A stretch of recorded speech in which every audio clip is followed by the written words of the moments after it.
Il faut dire au début, prends ton café, installe-toi bien, parce qu'on est là pour le longue durée, là.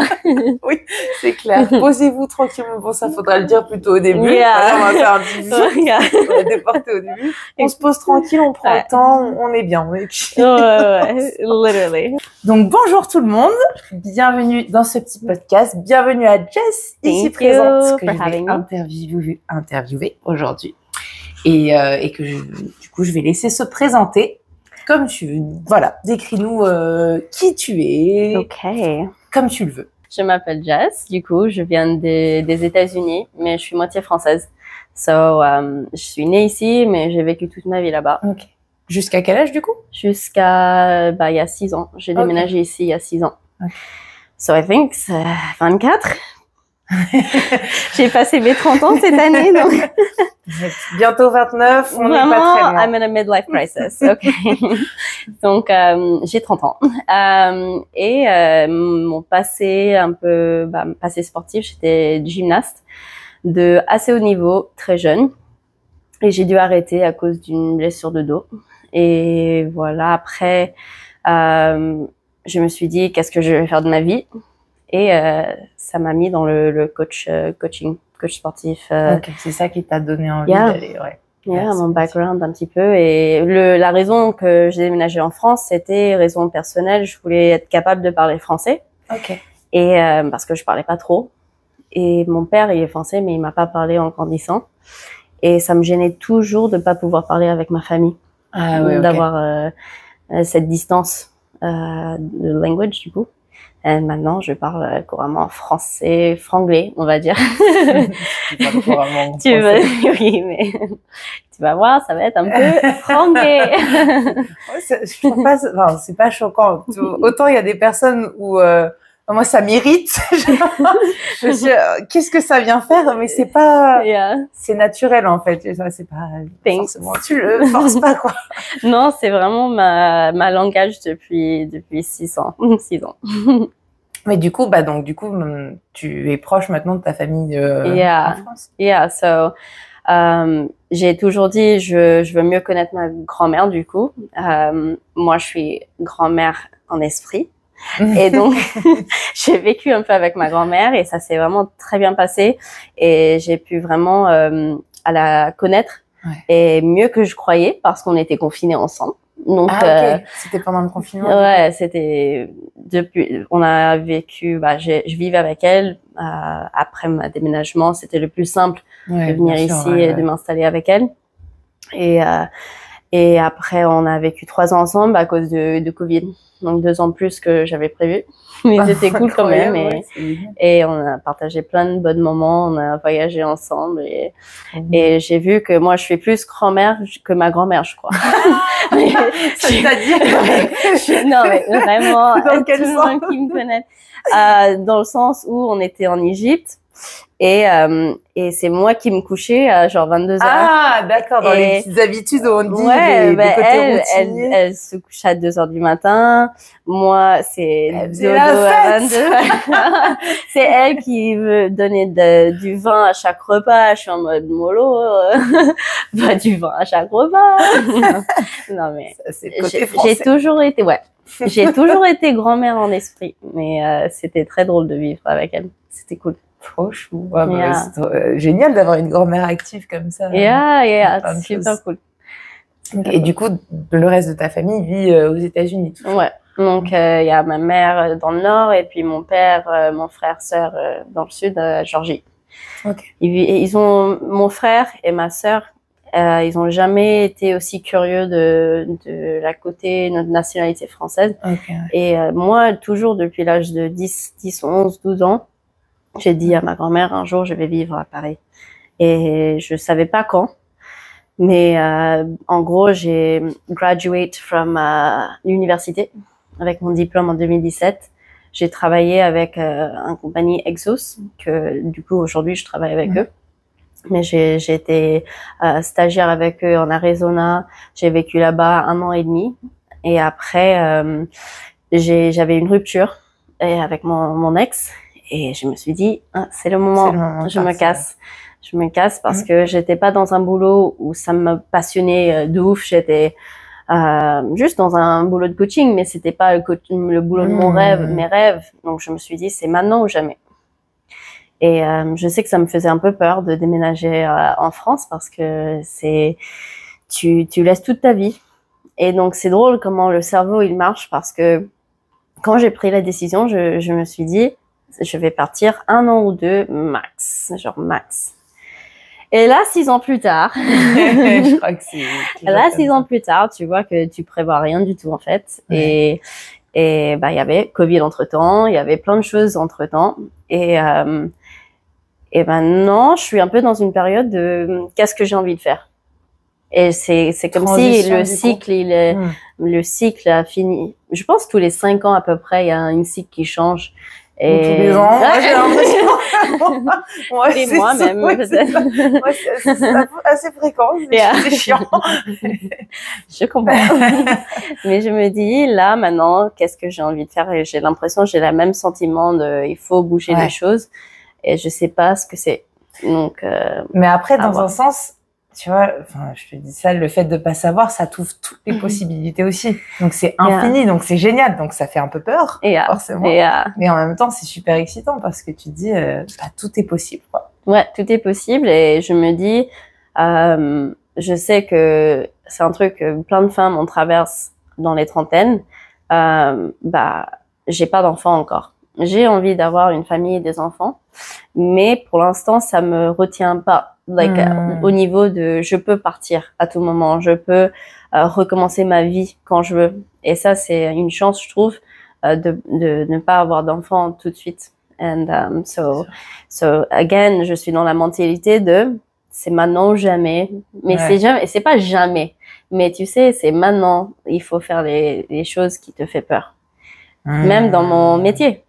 Même dans mon métier, je me dis, ça fait 10 ans, j'ai envie de me lancer en ligne et de faire peut-être YouTube, je vois TikTok, je vois Instagram, je vois les coachs là-dessus et je me dis, j'aurais dû faire ça il y a 10 ans.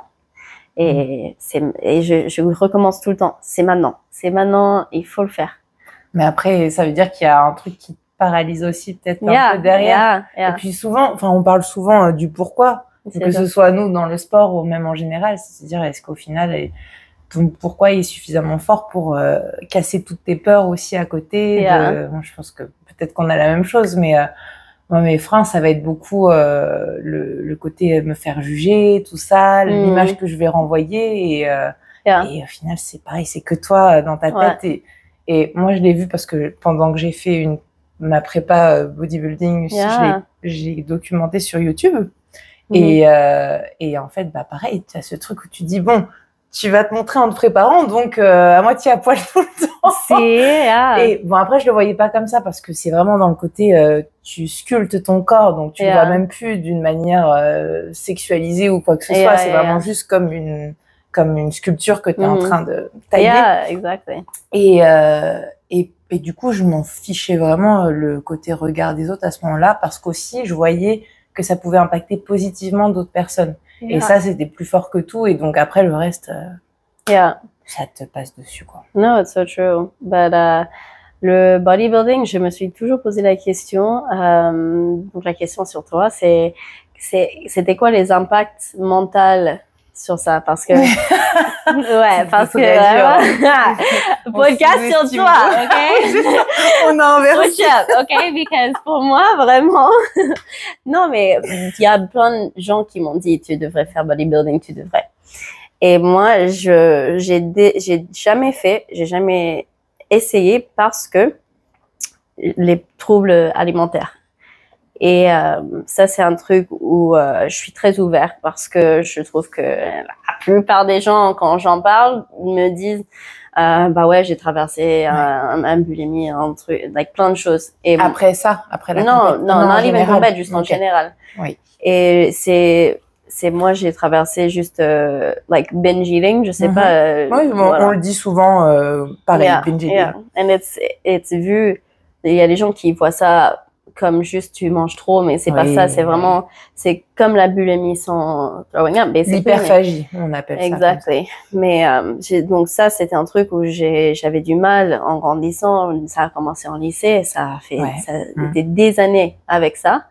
Et donc, je sais, les triggers for me, c'est la diète. De dire, t'es en diète. Ouais. Et donc, je sais, je peux pas. Pareil que toi, vraiment le même passif dans le sens où moi j'ai évolué dans le milieu de la danse, donc c'est pareil, hein, je pense qu'il y a un rapport par rapport au gymnaste for sure. Très similaire, le corps, de toute façon on va en parler. C'est bien parce qu'on est à l'intro. Est-ce qu'on a commencé le podcast? C'est pas grave, au pire ce sera juste pour nous et ce sera une bonne conversation dans tous les cas. Mais je parle de l'intro, hein, pas du reste. Mais ouais, moi c'est pareil. Du coup, même avant que je sois vraiment dans le milieu professionnel de la danse, pareil vers 13-14 ans, ça a commencé anorexie pour moi, puis ensuite pendant des années lycée, boulimie. Donc j'avais ce truc et après j'ai fait énormément de choix tournés autour de ça au niveau de l'alimentation, vegan pendant 6 ans. J'ai fait tout, j'ai fait sans gluten, sans sucre, sans ce que tu veux. Bien sûr, moi aussi. Et du coup quand moi j'ai eu l'image, j'ai commencé en salle de sport quand j'étais dans ma 2e année de danse sur 4 en école. Et je me suis inscrite à la salle parce qu'il y avait un néonat juste à côté. Donc j'ai dit, allez, on me parle tout le temps, renforce ton centre et tout ça, je vais me renforcer. Et j'ai rencontré Lia à ce moment-là, du coup, qui travaille avec moi aujourd'hui. Et par du coup tous les copains qu'on s'est fait, moi je suis sortie avec le mec qui était le coach là-bas, du coup, et on était tout un groupe. Et lui, là, l'a embarqué dans le bodybuilding. Du coup, il a dit, tu devrais faire une compète, t'as le physique pour et tout ça. Bon, il m'a tanné avec ça aussi et j'ai toujours dit non parce que j'avais ça en tête de, moi, pareil, il faut pas me parler de, tu vas être en diète et tout ça. Restriction. J'avais ce truc de panique. Exactly. Dès que t'es en restriction. Est-ce que t'étais ouvert, à ce moment-là d'en faire? Non, ouvert avec les gens que t'avais des troubles alimentaires? Je sais que c'est un truc pas trop, non. Quand j'étais encore un peu dedans, donc j'en parlais pas trop. Exactly. C'est encore, j'étais plus dans la boulimie et tout ça, même si j'avais quand même cette tendance avec le recul et je le voyais pas, à pas assez manger la journée, du coup à trop manger le soir, mais parce qu'en fait je me rendais pas compte que j'avais des besoins énormes. Vu que je faisais 5 heures de danse par jour et 2 heures de muscu, quoi. Of course. C'est normal. C'était logique. Mais du coup, tous les soirs, c'était un peu hyperphagie, justement, binge eating, parce que je rentrais à 23 heures, j'avais la dalle. Donc oui, je me disais, mais tu me mets en privation, je vais péter un plomb. Donc ça a été non pendant très longtemps. Et en fait, c'est un moment où, au fur et à mesure, je crois que j'ai eu le déclic dans ma tête de me dire, mais ne t'interdis plus rien, en fait, parce que même à ce moment-là, j'étais encore végane, donc j'étais encore dans un truc de ça c'est bien, ça c'est pas bien. Et quand j'ai commencé à effacer ça de ma tête, je me suis trouvée beaucoup plus en paix avec mon corps et avec moi-même. Et c'est à ce moment-là où l'idée est venue de faire une compète parce que j'étais en fait beaucoup plus OK avec mon alimentation et c'était une façon de voir aussi si c'était le cas. Donc pendant c'était le cas. Après, les petits démons refont. En fait, après, c'est très dur parce que c'est un pétage de plomb hormonal. Donc, tu contrôles plus rien, quoi. Enfin, moi, je contrôlais plus rien. Et en plus, moi, il y avait eu l'aspect psycho-émotionnel où, en fait, pendant toute ma prépa, pendant 6 mois, j'ai mis mes émotions out. Donc, j'étais robot. J'appliquais c'est comme ça, il faut le faire. Mais par contre, je ressentais plus rien, donc c'était terrible. Ça m'a refait penser à la période d'anorexie. En fait, juste avant, 1 mois avant que je commence la prépa, j'avais perdu mon papa. Donc, dans un sens, ça m'a permis de rien ressentir et de mettre un peu sous le tapis. Par contre, après, il y a eu ça. Therapy. Il y a eu ça. J'ai fait un zona, tu vois, donc... ça a tout explosé, j'ai plus rien contrôlé. Non, c'était l'après est dur aussi parce qu'on ne prépare pas à ça. Et le corps, ça change. Tu peux pas rester au corps de compète. Et ça devient la norme dans ta tête. Et tu peux pas. C'est pour ça aussi. Et on te prépare pas à te dire tu vas reprendre du gras et c'est normal et tout. Et moi, en plus, quand je suis montée sur scène, je me considérais comme, je vais mettre des gros guillemets, hein, mais la grosse sur scène, parce que j'étais pas au même niveau de sèche que les autres, qui étaient découpés. Et et du coup, tu te dis, en fait, ta perception, et à peine j'ai repris 1 ou 2 kilos, je me disais, mais ça y est, on voit plus mes muscles, c'est pas normal, alors que j'étais encore comme ça. Mais ta perception, elle est dysmorphophobie. Exactly. Ça arrive à plein de femmes, et je sais mecs aussi. Mais l'après est dur, ouais.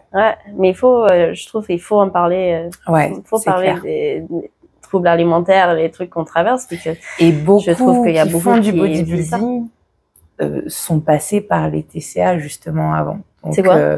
Troubles du comportement alimentaire. Exactly. Beaucoup viennent de ça et trouvent une forme de contrôle, donc une forme de soupape pour continuer à être dans le contrôle au niveau alimentation. Mais à quel point c'est healthy, je me pose la question. Ça l'est pas, hein. Comme tout sport de performance, t'oublies la partie santé après pour la performance, quoi. Exactement. Après, en plus, t'as le dopage qui est une grande majorité là-dedans. Il y a ça, vraiment? Je savais pas. Non, je regarde. Ah ouais? Non, parce que du coup, c'est vrai que sur le côté sèche, ça joue aussi, quoi. Ça joue aussi, hein, pour du coup avoir vu sans dopage comment j'ai galéré. Je comprends qu'il y en a qui utilisent cette facilité. Ça reste du travail quand même, mais ça aide. Bien sûr. Donc voilà pour cette introduction. Et voilà. Donc c'est déjà pas mal. Donc oui, moi ce qui m'intéressait aussi, c'était ton parcours en tant que gymnaste. Du coup, tu as commencé toute petite. Ouais, j'ai des photos sur une poutre, as a beam. I think c'est le nom en français. Et quand j'avais genre 2 ans. Et ma mère, elle m'avait mis à 2 ans dans les cours.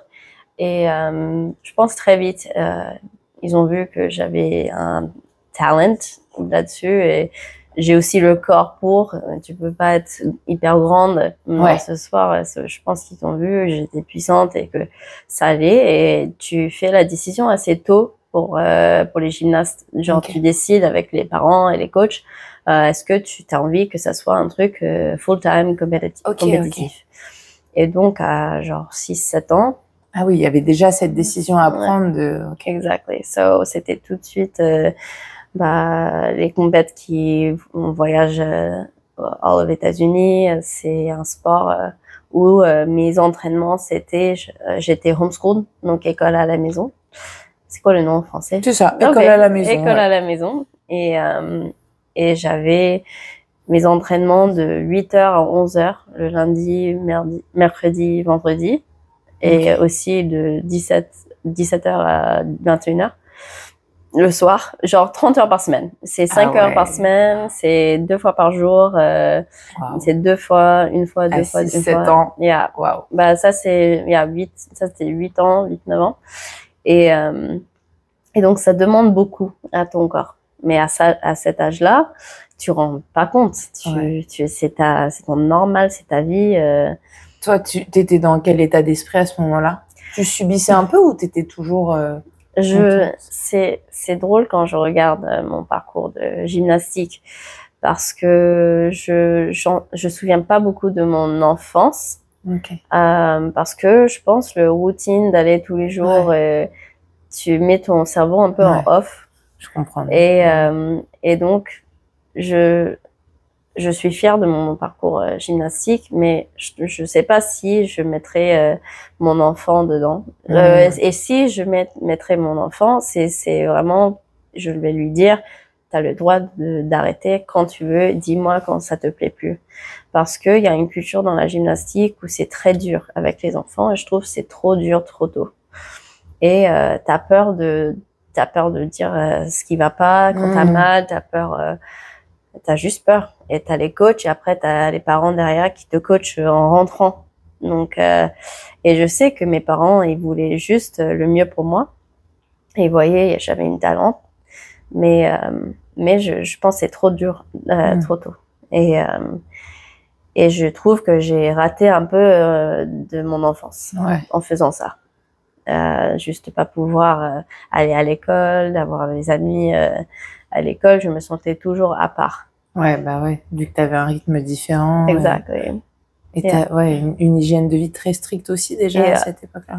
Ouais, donc et après, quand t'as les blessures, j'avais une blessure de dos qui arrive dans la gymnastique, mais après, la douleur est jamais partie. Donc, à 13 ans, 14 ans, je pense 13 ans, j'avais trop peur, mais j'ai dit à ma mère, j'arrive plus. On a été allé à mes entraînements, et j'ai tout le temps mal, je suis pas si bon qu'avant parce que j'ai cette blessure. C'était à quel âge la blessure que tu À 9 ans. Ah ouais, donc super jeune. 9 ans, j'avais un back brace, tu sais, en plastique d'ici jusque-là. Wow. Et je voyais les regards en public. Non seulement j'avais des muscles, donc déjà une petite fille avec des muscles, ça choque les gens, mais aussi avec cette back brace. Donc, j'avais ça et j'ai jamais vraiment remis de ça. J'ai toujours mal et voilà, faut faire avec. Et... Ouais, du coup, il n'a pas le choix pour le coup. Et ça a été comment, du coup, le cheminement dans ta tête, le moment où tu as dit, là, je peux plus? Parce que c'est dur aussi comme décision de dire à ses parents, je sais tout ce que tu as fait pour moi, tout ce que tu as donné, mais là... il y a beaucoup de sacrifices de la famille, même ma sœur, mon frère, mes parents, beaucoup d'argent, beaucoup de temps, et ça m'a pris beaucoup de temps. Et je me souviens, j'étais ici en vacances, et j'ai dit à mon frère, je pense que j'ai envie d'arrêter. Et j'ai même pas dit à ma mère parce que ça me faisait peur. Et puis quand j'ai dit ça à haute voix, ça m'a fait du bien. Parce que c'était toujours dans ma tête, j'avais trop peur de le dire. Et je suis rentrée de ces vacances et je pense que j'ai dit à ma mère après. Et après ça déroule, et après j'ai dit à mon coach. Et ça fait peur parce que tout le monde, quand il y a une gymnaste qui quitte le sport, c'est un big deal. Genre tout le monde est en mode, t'as entendu, telle personne a quitté. Il y a beaucoup qui quittent à l'âge de lycée parce qu'ils veulent elles veulent une vie de lycée. Et donc si t'as dédié toute ta vie dans ça, sauf de quitter, c'est vraiment une grosse choix. Et je sais que j'ai pleuré. Et même je sais, ma mère, elle a pleuré. Et ça, de voir ça, ça met un peu de pression aussi. Et tu déçois ta famille. T'as pas réussi le goal que t'avais mis pour toi, mais aussi les gens ont mis sur moi. T'as vraiment senti ce truc de déception, Ouais, parce que t'as pas réussi. Moi, c'était les JO 2012. C'était vraiment, j'avais ça en tête et je voulais réussir. Et donc à 12-13 ans, quand je quitte, t'as pas réussi. C'est juste, t'as pas réussi. Et tout ça, des années de travail, tu quittes et après t'es en mode, mais maintenant je fais quoi? Qu'est-ce que, il y a quoi? Le sens de ta vie, il y a plus, tu vois. Donc, redéfinir qui on est aussi. Ouais, j'avais pas d'amis en dehors de la gymnastique. Donc, il fallait commencer l'école, mais je connaissais personne. C'était un moment où j'étais très musclée, mais avec ma blessure, j'ai pris un peu de poids parce que c'était au moment de puberté. Donc, j'ai pris un peu de poids, donc j'étais pas bien dans ma peau. Et j'avais pas l'habitude d'être entourée par d'autres enfants de mon âge. Donc, pour aller à l'école, c'est là où je commençais le bullying. Donc, c'était pas excessif dans mon cas, mais c'était quand même, tu entends les gars rigolent derrière ton dos, elle est comme un homme, ou t'as plein de commentaires. Et en plus, quand je venais les étés ici avec ma famille française, ma grand-mère me disait tout le temps, t'es trop musclée, c'est pas normal. Et ça, c'est le côté française. Et moi, c'est comme ça. C'est comme ça. Même si aujourd'hui, moi, j'arrête le sport, j'ai un corps musclé, like je suis pas toute fine. Ta carrure. Exactly, c'est comme ça. C'est la life. Comme pourquoi on a fait d'une norme de femme très maigre en disant ça c'est presque normal et l'inverse serait pas normal naturellement, génétiquement. Exactly, like je vais jamais avoir les cuisses qui touchent pas. Oui. Ça, j'ai oublié il y a longtemps. Depuis genre 10 ans, je pense qu'ils te touchent. Voilà. So, j'ai commencé très jeune à avoir des complexes de mon corps. Et maintenant, que tu trouvais trop musclé du coup aussi. Yeah, mes bras, like, c'est vrai, ils sont balèzes, tu vois, mais c'est la vie. Ouais. J'ai détesté ça en plus. Moi aussi. Toute ma vie. Tout le temps non, mais même. Et genre, maintenant, j'aime trop jour. L'année dernière, il y a des mecs tout le temps quand je sors qui me demandent de faire un bras de fer, whatever le nom, je sais pas le nom, mais je suis en mode, les gars, c'est pas le moment. Ouais. J'ai pas envie, je dis non à chaque fois. Vraiment, depuis l'âge de lycée. Donc, quand j'ai commencé le lycée, elle est trop musclée, elle ressemble à un mec et tout. C'était juste il y avait pas le côté femme forte quand j'avais 14 ans. Ça, c'était vraiment université. Donc, c'est très intéressant pour moi de voir le parcours que mon corps, il a changé beaucoup, mais il était toujours musclé. Donc, pour moi, ça a pas changé, mais la société a changé. Donc, je trouve ça super intéressant de voir l'évolution. Donc, côté États-Unis et la France, quand j'avais 14 ans, ma famille française, t'es trop musclé, c'est pas possible, tu devrais arrêter, etc. Ma famille américaine, ils avaient l'habitude, mais à l'école, c'était pas normal. And then, lycée, j'étais juste pas à l'aise. J'ai détesté le lycée. Passe à la suite. J'ai détesté. Moi, je suis quelqu'un vraiment qui aime tout le monde. J'aime connaître les gens et je supportais pas les cliques. Et mon lycée, c'était comme dans un film américain. Vraiment, c'était cheerleaders et football players. C'était nerds d'un côté, music, dance group together. Yeah. So moi, je fitais avec personne et je connaissais personne parce que tout le monde a grandi ensemble et pas moi non. Donc pour moi, en université, c'est là où je me sentais plus à l'aise. Je trouvais les gens plus acceptants de tout le monde. En université, je commence à entendre les gens qui disaient comment t'as eu un corps comme ça, t'es mon modèle. On a valorisé pour la première fois ton corps. Exactly. Mais toujours, je me souviens, j'étais à la salle à l'université, je descendais les escaliers. J'avais les écouteurs, mais ils étaient éteints. Il y avait 2 filles derrière moi qui parlaient derrière mon dos, littéralement, de comment j'étais trop musclée, c'était pas belle et tout. Donc là, c'était encore un truc où j'étais en mode, mais un jour, je peux m'en sortir, ça serait bien, mais ça m'affectait moi. Donc, un peu, j'étais immunisée par ce genre de commentaires. Et j'ai vraiment j'ai fait le travail mental de j'accepte mon corps pendant l'université. Et maintenant, il y a des moments où je suis plus à l'aise dans ma peau que d'autres, mais j'essaie vraiment d'aimer mon corps et de pas mettre la pression de faut que t'aies des abdos ou faut que t'aies un certain poids. Par exemple, je me pèse jamais. Jamais je veux pas savoir.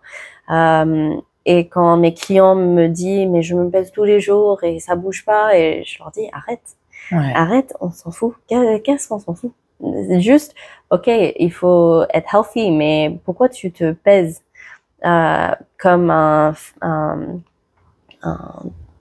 c'est pas ça où tu devrais track ton progrès. C'est pas le scale, c'est tout l'ensemble à côté. It's your strength, c'est peut-être like comment tu sens dans tes vêtements, comment tu sens quand tu marches dehors. Souvent, exactly. L'entourage aussi qui va dire. Je trouve que on n'en parle pas souvent, mais c'est les premiers aussi à, quand ils te connaissent et qu'ils savent qu'ils peuvent se permettre à te faire une remarque en espérant que ce soit avec bienveillance, bien sûr, mais te dire « Ah, t'as changé de telle et telle manière et tout ça. Si t'es en train de perdre du poids, j'ai l'impression que t'as un peu perdu du poids et tout ça. » Donc, au final, je crois que c'est ceux en qui on peut avoir le plus confiance parce que soi-même, on a toujours biaisé au niveau de sa vision. Donc, et tu sais, même avec ça, j'ai tellement été jugée par rapport à mon corps. Même ça, je dis pas aux gens. Je dis pas t'as perdu du poids ou t'as pris, parce que je sais que peut-être si tu dis t'as perdu du poids à quelqu'un, peut-être il voulait pas perdre du poids. Mais tu sais que c'est le cas de deux amis du coup coach ici. Hein. À chaque fois ici, c'est dans valoriser justement qu'elles perdent du poids. Et elles, c'est l'inverse. Elles luttent depuis des années pour en prendre. Donc quand tu leur dis ça, c'est horrible. C'est le pire truc que tu peux leur dire. Donc ça les rend. Donc c'est pour ça que il faut bien connaître la personne et savoir si on peut se permettre de dire ça ou pas. Et je suis beaucoup plus sensible à ça. Si je connais pas la personne, c'est un client, je vais pas le dire. Parce que je vais dire, regarde les pompes, tu arrives à faire une pompe, c'est trop bien. Mais je vais jamais dire que j'ai l'impression que t'as perdu du poids. Ou un truc sur le physique. J'arrive pas. J'arrive pas. Et c'est parce que mon parcours de mon corps. Et c'est le côté de t'es trop musclé, t'es tout le temps jugé par rapport à ton corps. Et il y a le côté aussi d'être tout le temps sexualisé. Ça, en tant que femme, je pense, il y a beaucoup qui comprennent ça. Là aussi, avec notre métier, avec tout ce qu'il y a sur Internet, il y a plein de gens qui me disent si tu étais en maillot de bain, tu aurais beaucoup plus de followers et de l'argent et quoi que ce soit, mais j'ai pas envie d'être sexualisée dans mon métier et tout court. Ça, c'est aussi un travail de accepter mon corps et de dégager confiance et sans, je sais pas comment dire ce que je suis en train de dire, mais oui, c'est ça, de ta posture de dire moi j'ai confiance et aussi c'est comme ça que moi je te dis ça parce que je vois les choses comme ça, c'est ce que t'es, ce que tu ressens réellement au fond et ce qui transparaît du coup. Tu peux aider les autres que à partir de ça, du fait que toi tu te sentes bien. Si tu te sens pas bien, c'est beaucoup plus dur d'aller combler le manque chez les autres quand toi-même t'es dans ce truc de je sens que ce que je dis, mais il faut que je me l'applique à moi-même aussi parce qu'en fait c'est juste de la théorie. Et je pense aussi que j'ai été tellement jugée par rapport à mon corps toute ma vie que j'ai envie que les gens me jugent pas par rapport à ça. Oui. Donc j'essaie d'éviter les commentaires de corps, par exemple, pour les gens, et de voir d'autres choses, complimenter d'autres choses sur mes clients, mes amis, et je vois que quand toi tu changes ça, ce que tu reçois des gens, c'est l'énergie que tu reçois, c'est aussi différent. Ouais, c'est clair. C'était tentant en université de mettre un selfie ou des trucs où il y a plein de likes derrière et tout. Mais c'est comment tu postes. Et ça, je me sexualisais toute seule. Et donc, quand j'ai arrêté ça, maintenant, j'ai plus ça sur mon Instagram. Je poste mes entraînements, je poste mon performance. Et c'est ça l'image que j'ai envie de dégager. Donc, quand je poste, j'essaie de me dire, est-ce que ça, c'est aligné avec l'image que j'ai envie de dégager pour mon corps, mon coaching, tout. C'est peut-être justement, comme tu en parlais tout à l'heure, de pas trop savoir comment utiliser les réseaux. C'est peut-être au final plus ça, tu vois, en parlant de dire, moi, je peux vous aider à vous rendre plus fort, vraiment, à vous sentir plus fort, plus que perdre du poids, prendre du poids et tout ça. Et ça arrive. En fait, moi, quand j'ai arrêté de focus sur le perte de poids, parce que toute ma vie, c'était ça, c'était j'ai envie de perdre du poids, j'ai envie de perdre du poids. Quand j'ai arrêté ça, je pense quand j'ai déménagé en France, je me suis enlevée du culture diet culture des États-Unis et j'étais plus dans le flexible dieting. Même pas diet, c'est juste, je me fais plaisir quand je veux. Ouais, voilà. je mange, exactement. Je vais au resto, je profite de la vie et ça, c'est un truc, je trouve, que les Français m'ont appris.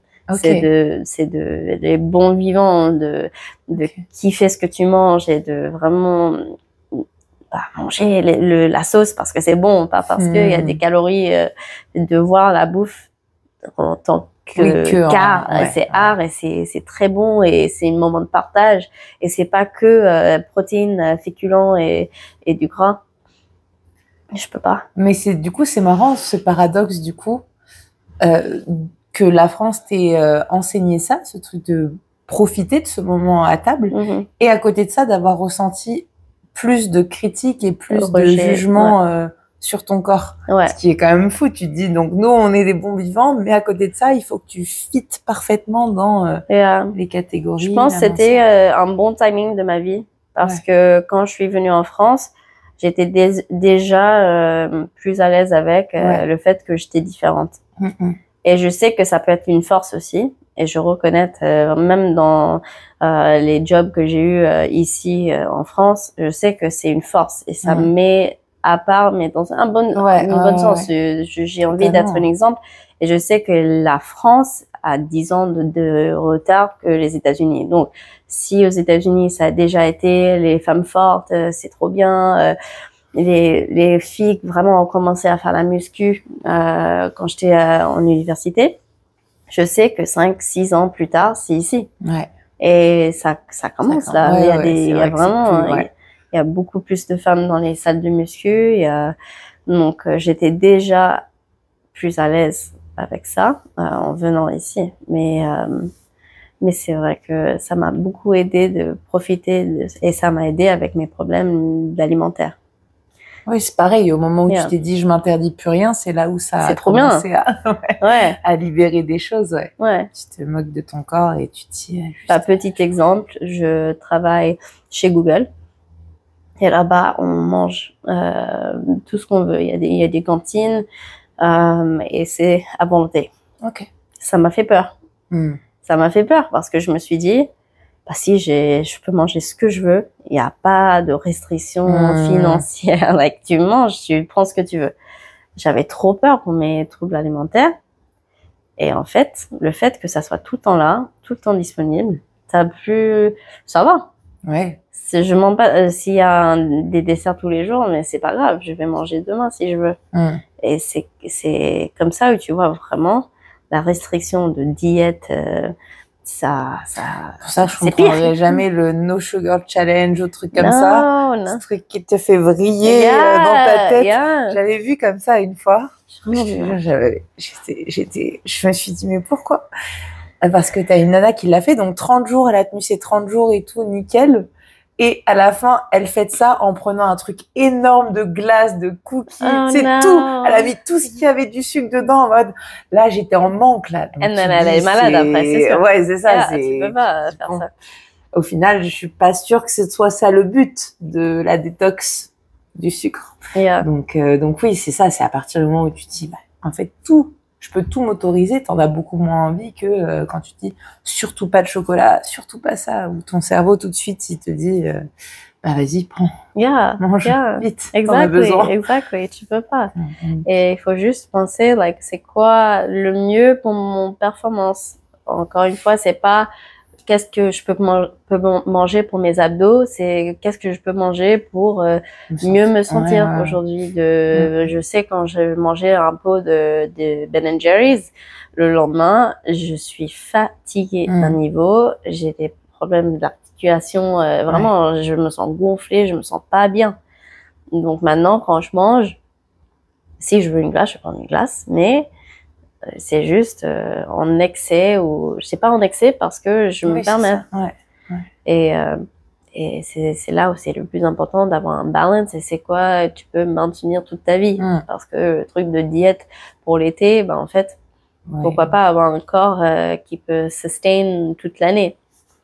En général, tu te sens même mieux dedans que juste un corps pour l'été où tu te sens pas plus. Le whole bulking, cutting, c'est pas healthy. Non, c'est clair. Like, clair. Et je pense que pareil, en termes d'image de soi, de vision de son corps, tu t'y perds. Tu dois plus trop savoir comment est ton corps au final, objectivement. Exactly. T'es tout le temps en train d'obséder sur ça. Ouais. Sur, voilà, il manque un peu d'épaule, un peu de... Ouais, c'est clair. Moi, like, à niveau, as far as like dating, je pourrais jamais date quelqu'un qui parle que de ça. Il y a beaucoup qui parlent que de ça et qui veulent tout peser leur alimentation et il n'y a pas de jugement là-dessus. Pour moi, c'est fais ta life, fais ta vie, c'est ce que te fait plaisir. Mais je pourrais pas sortir avec quelqu'un qui pèse tout, qui parle que de lifting, Oui, bah c'est pas que ça la vie, quoi. Ouais. C'est pas que soulever des poids et contrôler ce que tu manges. Ouais, comme c'est balance, il faut trouver. Mais je pense que beaucoup passent par cette phase-là pour en sortir derrière. Souvent, on va d'un extrême pour aussi... Et je trouve, en France, là, on est dans l'extrême. On est dans le côté où les gens qui sont dans ça, ils vivent à 100%. Et c'est là où les gens me voient ici, ils me disent, elle ne sortira jamais avec quelqu'un qui est pas hyper buff et dans la muscu et tout, juste parce que je suis musclée. Et je pense que ça, c'est dans l'extrême. Et limite, les gens que je vois, les filles ou les mecs, c'est leur identité pour montrer qu'ils sont dans ça. Mais moi, c'est tellement pas mon identité. C'est une partie de ma vie. Une grosse partie, mais c'est pas mon identité. Bien sûr. Bah, je pense que de toute façon, tu as dû forcément te poser cette question de l'identité au moment où tu as arrêté la gym. Parce que tu dis, en fait, c'était moi la gym, la future gymnaste, championne, athlète. Et du coup, qu'est-ce que je suis, quoi, derrière? Et du coup, t'as dû te poser cette question super jeune, c'est ça? C'était chaud. Parce que c'était le moment de ma blessure, genre 14 ans. Donc, il y avait j'ai pris en poids, j'ai dû arrêter la gymnastique, j'ai commencé l'école. Il y avait plein de changements dans ma vie et je savais plus quoi faire. Je fais quoi comme sport, je sais pas. Au final, j'ai fait la plongée et la natation. C'était cool, mais ça m'a fait mal au dos, donc j'ai arrêté. Et donc, je me suis dit, c'est quoi mon identité? Qu'est-ce que je fais de la suite? Heureusement, j'ai trouvé le coaching. J'ai fait mes études dans ça et j'ai toujours eu cette envie d'aider des gens et de mieux comprendre les gens au final. Avec une blessure, avec mes troubles alimentaires, avec plein de choses que j'ai vécues, je comprends bien les gens. Je suis très empathique. Et ça, je trouve, c'est cool. C'est dur sur le moment de traverser tout ça. C'est clair. Mais tu comprends mieux les choses dont les gens traversent. Et avec l'identité, j'ai beaucoup réfléchi comment moi j'ai envie d'élever mes enfants, mes futurs enfants. Moi, j'en ai pas. C'est que même si peut-être ils sont très bons dans un sport, j'ai envie que tu nourris d'autres valeurs, qualités de ton enfant que juste le sport. Il faut valoriser leur cerveau, leur mind, la creativity et d'autres aspects. Parce que je trouve que j'ai un aspect sur le sport, mais après, j'ai pas trop cultivé d'autres aspects de ma vie. Et tu le ferais, je vais pas dire si tu revenais en arrière, mais plutôt justement, si là, du coup, demain, tu as des enfants à qui leur partager ça, comment tu leur permettrais de cultiver cet aspect, ces autres aspects de qui ils sont? S'ils sont dans un sport très compétitif qui prend beaucoup de temps, si tu kiffes, vas-y, je suis là, je te soutiens. Mais c'est important, l'éducation déjà, c'est pas juste le sport, c'est aussi l'éducation. Et d'encourager, c'est quoi qui t'intéresse, pas que ça. Tu peux pas être sportif au niveau de toute ta vie, donc il faut bien trouver d'autres façons, d'autres trucs qui te passionnent. Je me mettrais dans la musique si possible, s'il y a le temps. Je pense que gymnastique, c'est très particulier parce que ça prend vraiment beaucoup de ton temps. il y a d'autres sports où tu passes pas 30 heures par semaine. Mais mettre dans la musique, l'art, j'aurais bien aimé vraiment trouver d'autres choses dont je suis douée. Juste exposure de plusieurs trucs. Mais du coup, est-ce qu'aujourd'hui, là, tu t'as pris ta revanche, entre guillemets, sur les autres pans de ta personnalité? Justement, tu parles pas mal de créativité. Du coup, comment tu l'as nourrie? Great question. Let me think about it. Non, mais en vrai, j'ai essayé un cours de piano avant Covid. Après, il y avait Covid, donc j'ai arrêté. J'ai envie d'explorer ça un peu plus. Et le truc maintenant, c'est juste pas laisser ta vie d'adulte, ton boulot, ta vie au quotidien, get in the way. Donc, j'admire les gens qui font d'autres passions. Comme toi, tu fais un podcast. Tu fais un podcast, c'est cool. C'est pas ton métier, ça peut être lié, mais c'est ta côté créatif. So, il faut trouver, moi, parce que quand les gens me disent, bah, t'aimes faire quoi?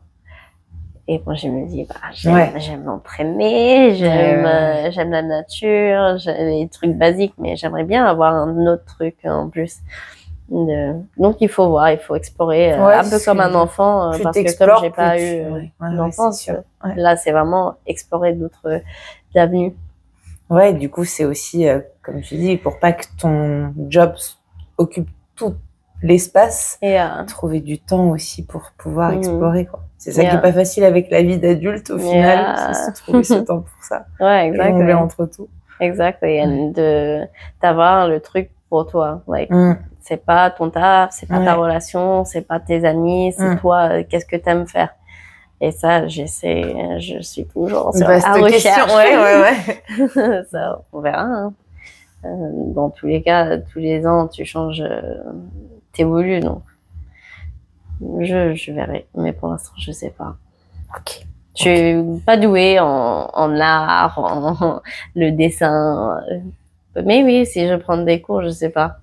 C'est ça. C'est plus, de toute façon, je pense que même, tu vois, imagine demain, justement, tu dessines et tu te dis, ouah, c'est nul ce que j'ai fait. C'est super nul. Récemment, c'était très, très nul. Mais c'est ce que j'ai fait pendant que j'ai dessiné. Enfin, tout comment je me suis sentie qui va te faire te dire, j'ai envie d'y retourner, quoi. Même si c'était nul, bon, ça, c'est pas grave, je vais m'améliorer.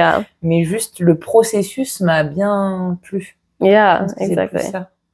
Donc, c'est pareil, hein, j'ai beaucoup dessiné quand j'étais plus petite plus jeune, mais jamais fait de peinture. Et la peinture, c'est pas le truc où je me dis, ah, trop bien, je vais peindre. Non. C'était plus le dessin parce que c'était pareil, un moment d'évasion, tu penses à rien. Et donc je suis sur la recherche de ce qui me fait partir mentalement. Et de rester genre présent, mais tu vois. Je vois ce truc qui est pas lié au sport au final. Qui est pas lié au sport, parce que je rends compte avec récemment j'ai plein de blessures qui me saoulent, mais c'est dur de quand autant que je suis plus gymnaste mais mon identité c'est quand même dans le sport. Oui, bien sûr. Toujours. Donc quand j'ai des blessures, c'est très compliqué. T'as traversé ça, c'est sûr, à un moment, mais j'aimerais bien avoir un truc qui me fait autant plaisir le sport que le sport, mais qui est pas lié à mes capacités de corps. C'est en plus une grosse question, parce que ça pose aussi la question de se reconvertir quand enfin même pas forcément, mais en tout cas quand tu pratiques beaucoup, de se dire bon, je sais que ça durera pas toute ma vie, donc what are other pastimes et de moins passer du temps sur Netflix ou les réseaux. C'est tellement une perte de temps, mais je me rends compte que je suis tellement addict aussi et comme on l'est tous. Et ça m'angoisse. Vraiment, ça m'angoisse. J'avais pas Netflix pendant 2 mois et j'ai craqué. Cette semaine, j'ai craqué. Mais c'est dingue. Je me dis, mais comment on peut plus, like, il faut qu'on ait des Netflix et des moments comme ça, like, I don't know. On est addict. On est addict au réseau, on est addict au scrolling, on est addict à éteindre notre cerveau. Et je me demande pourquoi on est arrivé à ça. Parce que c'est la facilité. Hein. Yeah, I know. On se laisse vite avoir par ça. De toute façon, c'est le cerveau qui va au confort, hein, ce genre de choses. La diversion, moi, je sais que ça, c'est quand je suis super fatiguée. Ça, c'est le cercle vicieux. Same. Et je me dis, je pense que c'est notre métier. Je pense que notre métier est tellement social. Ouais. Social, physique, et de base, je suis introvertie. Like, il y a plein qui... Oui, le contraste entre les cours et quand je suis dans la vraie... Il y a plein qui disent, mais non, t'es pas introvertie. Oui. Je suis en mode, mais oui, oui, je suis très introvertie. Je sors des cours, je suis en mode, laisse-moi tranquille. Oui, bah oui, oui. J'ai besoin de refill my cup. Quand je suis chez moi, pareil, c'est ton petit cocon. Same. So, it's so funny, because like, j'adore mon métier, j'adore donner l'énergie aux autres, mais j'ai besoin de mon temps seul. Ouais. C'est comme ça que tu te et ça me fatigue aussi. Ouais. Ça me fatigue mentalement à la fin de journée. Je suis en mode, ok, end of day. Et du coup, attends, faut que je ressens. Parce qu'au final, on va parler plein de choses. Mais tu vois, blessures et questions sur l'identité, ça, ouais, hein, clairement. L'identité, on est tout le temps en train de construire aussi. Il n'y a pas une identité définie. Non. Et j'y crois vraiment. C'est clair. Et je pense, c'est là, dans les relations amoureuses, ça peut être compliqué parce que la personne que tu as rencontrée il y a 5 ans, il sera pas pareil maintenant, pareil que toi. Donc, moi, je veux que j'évolue pendant chaque année. J'évolue et que mon identité, il est constamment en train de changer. Ouais. Souple. Et de toute façon, je pense qu'au final, je pense que c'est personnellement, c'est ce que j'ai compris aussi ces derniers mois. Je me suis mise beaucoup à l'écriture, donc ça m'a permis de faire beaucoup d'introspection aussi et comprendre mieux qui j'étais et vers quoi je voulais aller aussi. Et ce truc de se dire, bah, t'as les fondements, tes valeurs sur lesquelles, c'est qui tu es repose, et autour de ça, tout reste en mouvement constant, quoi. Yeah. Les fondations sont là et après le reste, ça peut changer. Les fondations, c'est same. Yeah. De ce que t'aimes, un mode de vie, il faut tout le temps essayer d'évoluer et d'améliorer what is the most aligned with who you want to be. Ouais. Il y a un quote que ça vient d'un film, je sais plus quel film, j'étais en France quand j'ai vu, et il disait « Deviens qui tu es ». Et j'adore ce quote. Et c'est le seul truc, j'ai pas de tatouage, mais si jamais je craque, ça serait ça.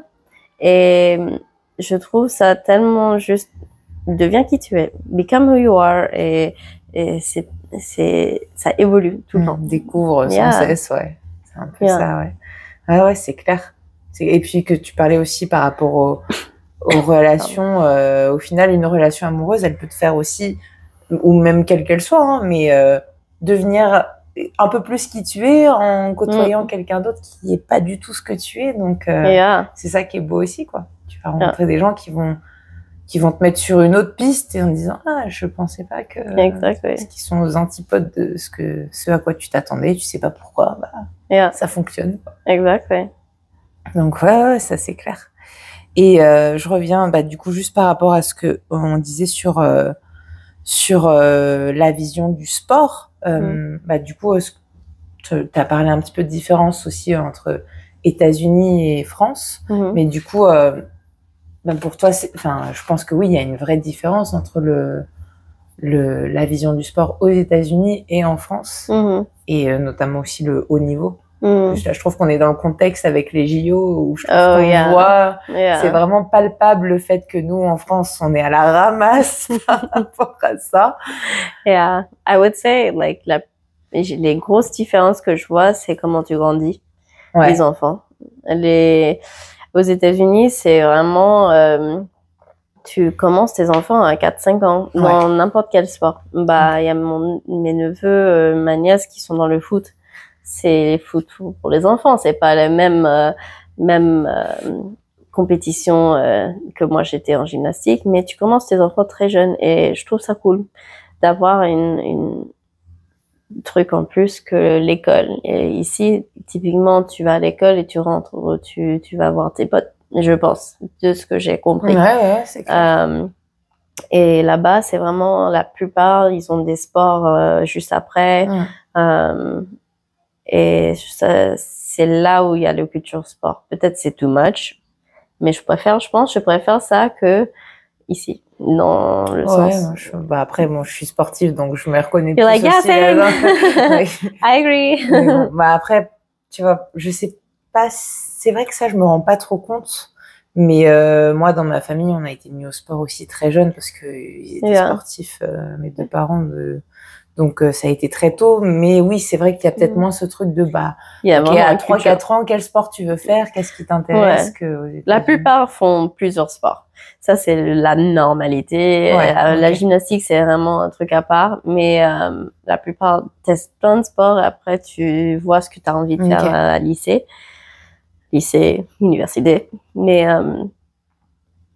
il y a le culture sport. C'est ici le foot quand même. J'aime bien quand je passe les bars pendant les gros événements sportifs de foot, les Euros that just happened. Je trouve ça trop sympa. C'est vrai que là ça regroupe. Ça réunit. C'est ça que j'aime avec le sport, c'est ça réunit les gens. Et there's hard work, dedication, there's j'admire les athlètes de haut niveau et je sais ce que ils sont sacrifices pour être à ce niveau et juste les États-Unis c'est très sport et peut-être c'est aussi l'argent dès que tu sais à l'université il y a beaucoup de bourses. C'est vrai. Si t'es sportif, donc peut-être c'est un peu ça. Il y a une motivation extrinsèque un peu plus importante que pour nous, je pense. Ouais, mais je pense que ça tombe aussi dans la competitiveness des États-Unis, tout le temps en train de s'améliorer, tout le temps être mieux, parce que tu sais, il y a quelqu'un derrière toi qui va prendre ta place. Ici, il y a moins cette culture. Les gens sont beaucoup plus posés, j'ai l'impression. On est chill. C'est chill. Et ça, c'est culturel. Dans les États-Unis, tu es tout le temps en train de travailler, tu es tout le temps en train de move up, de changer, d'être le meilleur dans tout ce que tu fais. Et ici, c'est posé. C'est le best word I can think of. C'est, je suis bien. On est bien. Tu vas en terrasse. Exactly. CDI, pourquoi pas. Tu vois, y a pas du tout la mentalité. Et c'est un truc que je réfléchis beaucoup. Si jamais j'ai envie de retourner aux États-Unis, est-ce que j'ai envie de me remettre dans ce vibe dans ce cercle vicieux du travail à H24, d'être tout le temps stressé de est-ce que je vais garder mon boulot, est-ce que quelqu'un va le prendre, comparé ici, il y a un confort. C'est vrai que ça, j'avais There's more of a balance ici. Déjà, t'as les vacances. T'as les vacances payées ici. C'est un truc de ouf. C'est clair. T'as l'État qui va t'aider pour la maternity leave quand t'as des enfants. Je pense que beaucoup de Français qui ne rendent pas compte les avantages. C'est vrai. C'est clair. Parce que là-bas, on est né avec ça, du coup, c'est une normalité. Donc, je pense que le sport aux États-Unis, c'est différent dans le sens où c'est comblé avec le competitive nature de les États-Unis. Il y a du sens. Je comprends pourquoi on est tout le temps, on a beaucoup de sportifs, on a beaucoup de haut niveau.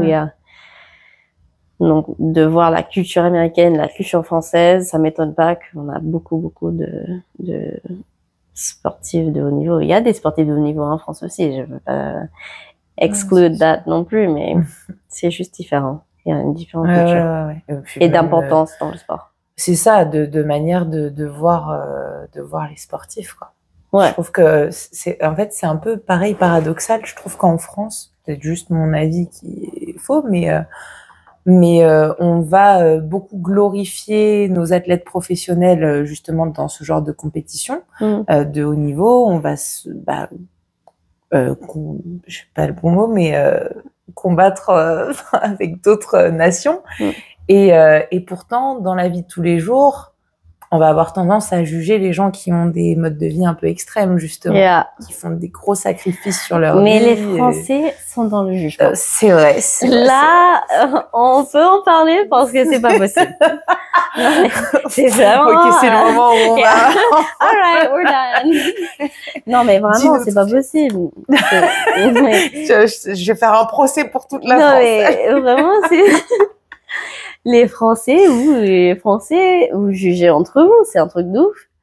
C'est entre filles, les filles se jugent de ce qu'elles portent. On peut même pas mettre de crop top, on peut même pas mettre de short à Paris parce que les filles, même les filles vont dire elle se met comme ça. Pourquoi elle se met comme ça à Paris? C'est n'importe quoi, mais juge surtout les vestimentaires, comment on mange, de tout, comment on parle. Le nombre de Français qui veulent pas parler anglais avec moi parce qu'ils ont honte de leur accent. Oui. Parce que je sais, ils ont vécu des gens qui ont made fun of them or so c'est beaucoup des Français qui jugent entre Français. Et c'est là où j'aime bien les Américains dans le sens où j'ai l'impression ils sont plus ouverts à faire des fautes, à essayer. Ouais, c'est vrai que ça c'est un truc qui revient tout le temps, ce truc en France on juge quand on se plante, quoi. Enfin, on n'a pas le droit de se planter, c'est soit ça réussit, et puis même quand ça réussit d'ailleurs. Ouais, that's what I'm saying. Like même la réussite, il y a beaucoup, c'est mal vu. Tu peux pas parler de salaire parce que c'est mal vu. Si tu as un bon salaire et que tu te fais plaisir en achetant un sac parce que tu voulais cette sac Chanel, ok, voilà, exemple. Oui, clairement. Bah, elle se prend pour qui why would she spend that much money sur un sac? Mais en fait, elle juste laisse kiffer la personne, tu vois. Surtout quand, d'autant plus quand tu la connais pas, quoi. Je vais donner un exemple. J'ai fait du Botox. Et moi, je suis très ouverte par rapport à ça parce que, pourquoi pas? Pourquoi pas? C'est la vie. Ouais. J'ai pas de regrets. Je suis très contente avec mon Botox. Et quand j'en parle, il y a plus de filles qui sont curieuses parce que je sais que les gens en parlent pas. Il y a que des jugements. Il y a que de... tu te sens jugée dès que t'en parles? Non, je sens pas jugée. Je sens que les gens jugent. Quand les gens parlent de ça devant moi, mais j'ai pas mentionné, c'est je pense qu'il y a beaucoup d'a priori aussi derrière. Enfin, mais tu penses tout de suite à des gens qui font les extrêmes. Voilà, c'est ça. Je pense qu'il y a ce truc un peu dans la tête des gens de ah non mais le Botox de toute façon pour ressembler à rien, ou tu vois, c'est tout de suite ce genre de phrase. Mais il y a plein qui le font et c'est parce que en France on ne parle pas. Moi je parle que j'ai fait et que tu vois bien que ma tête c'est normal, je me ressemble. Je ressemble à la Jess d'il y a 2 ans, pareil. Et on parle des choses aux États-Unis ouvertement et ici on parle pas des choses ouvertement sur les troubles alimentaires, sur le Botox, sur plein de choses, on n'en parle pas. J'ai l'impression que les troubles alimentaires, ça commence comme... No, it's starting. It's definitely starting. C'est de mieux en mieux. Mais c'est parce que il y a des filles comme nous qui sont ouvertes à en parler. De toute façon, c'est ce qu'il faut il faut normaliser les sujets. Comme tu disais, par rapport au regard du corps, et toi, d'être un exemple aussi à ce niveau-là. Et je pense que tu dois... tu vois, par rapport à ton contenu aussi, ce que tu fais sur Instagram, c'est un truc que tu portes et que ça a l'air de l'extérieur d'être quelque chose que tu veux mettre en avant. Et donc, le fait de montrer cet exemple, ça laisse la porte ouverte. Et aussi à d'autres filles de se dire, en fait, moi, mon image, elle correspond plus à ça. Et tant mieux, je me reconnais dans quelqu'un qui est plus ce que je suis, quoi. No, il faut... I'm trying to dégage ça. Really trying to juste soit moins dans le jugement, surtout. Je trouve qu'il n'y a pas assez de love, vraiment pour la personne en face, et empathie, et c'est un manque de notre société. C'est pourquoi moi je te jugerais si t'as fait du Botox, si pour moi c'était un petit ride ici, j'en pouvais plus. Donc j'ai fait un petit Botox là et aucun regret. Et je vais continuer à le faire jusqu'à j'ai plus d'argent, ok? C'est cher, ok? À Walmart, c'est cher. Et il faut un petit budget, ok? Après, j'avoue, je ne connais pas du tout les prix et tout, mais oui, de ce que j'ai entendu, c'est cher. Yeah, c'est cher, mais ça m'a aidé. Just in my confidence, donc pourquoi pas? Donc, ouais, je trouve le français, jugement. Et peut-être c'est pareil aux États-Unis. Mais je trouve on est plus ouvert. Ouais, ça revient beaucoup, ça. Oui, of course. I think it's partout, mais. Non, je parle justement que en France, c'est particulièrement comme ça. Et parce qu'en France, il y a beaucoup de tabous. C'est beaucoup, on n'en parle pas. Et le mieux pour everyone to feel seen and heard and vraiment que de sentir normal, c'est d'en parler. C'est de voir qu'il y a des gens qui traversent les mêmes choses que toi. Et moi, j'adore parler des choses qui sont dures et qu'on traverse et que c'est pas toujours où tout va bien. Bah, c'est la vie, hein. Exactly. La définition. Exactly. Tu passes des périodes horribles et après, derrière, c'est le bonheur absolu, quoi. Une fois que t'as passé ça. Même pour mon corps, j'avais des hauts et des bas. Je parle comme ça maintenant, mais quand je traversais, j'ai déménagé en France. L'année qui suivait, j'étais déprimée. Et j'ai mangé beaucoup et j'ai pris du poids. Et ça, vraiment, ça a été dur à traverser. Mais là-dessus, je te rejoins. Moi, enfin, pour le coup, ce que je me dis, je pense que tu dois avoir le même raisonnement, c'est que la période du lycée, je voudrais jamais la revivre. Jamais. Et dans un sens, parce que pareil, hein, si je me replonge dedans, et je pense que ton cerveau, il veut te protéger, il veut pas trop se replonger dedans. Mais j'ai même des pensées un peu noires à des moments. Quand t'es au fond du fond, tu te dis, mais à quoi ça sert au final et non, mais terrible, tu vois. Et bon, après, c'est l'adolescence aussi. Non, mais il y a moi, j'ai eu des pensées comme ça récemment, dans des années, il y a 2-3 ans. Donc, c'est pas très détaché de moi-même maintenant. Mais c'est des hauts débats. C'est des hauts débats. Et le more that je vieillisse, je reconnais ça. Je reconnais que quand je suis mon plus bas, il y a que monter qui me reste, tu vois. So you have que du meilleur qui va venir.